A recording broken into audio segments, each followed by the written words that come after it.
మీ పిల్లలు చదువుల్లో వెనకబడుతున్నారన్న బెంగ ఉందా? మీరు ఏదైనా కొత్త విషయం నేర్చుకునేందుకు యత్నిస్తే అది అబ్బట్లేదా?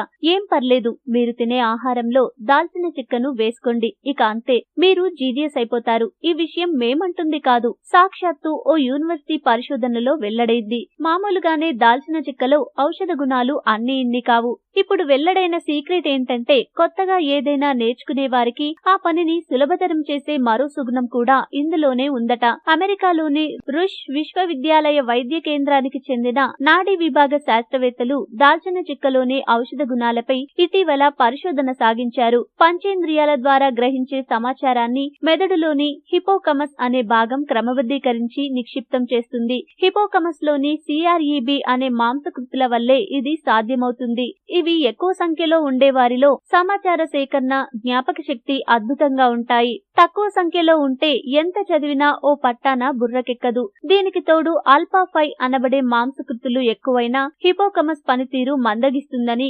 పరిశోధకుడు డాక్టర్ కలిపాద పహాన్ వివరించారు. మెదళ్లు మొద్దుబారిన కొన్ని ఎలుకలకు రోజు కొద్ది పరిమాణంలో దాల్చిన చెక్కతో చేసిన ఆహారం అందించాం. కొద్ది రోజుల్లోనే వాటిలో జీవరసాయన ప్రక్రియ, మెదడు కణాల నిర్మాణాల్లో అద్భుతమైన మార్పు వచ్చింది. సిఆర్ఈబి ప్రోటీన్ సంఖ్య పెరిగి ఆల్ఫా 5 సంఖ్య తగ్గింది. క్రమంగా ఆ ఎలుకలు ఉత్సాహపూరితంగా వ్యవహరిస్తూ కొత్త విషయాలను సులభంగా గ్రహించడం ప్రారంభించాయి అని రుష్ శాస్త్రవేత్త ఫ్లోయిడ్ డావిస్ వివరించాడు. జర్నల్ ఆఫ్ న్యూరో ఇమ్యూన్ ఫర్మనాలజీ ఈ పరిశోధనపై ఇటీవల వ్యాసం ప్రచురించింది. సో ఇక నుంచి మీ వంటల్లో దాల్చిన చెక్క వేసుకోండి. మీరు ఏ విషయాన్నైనా ఇట్టే పసిగట్టేస్తారు. ఈ గొప్ప విషయం 10 మందికి తెలిసేలా షేర్ చేయండి.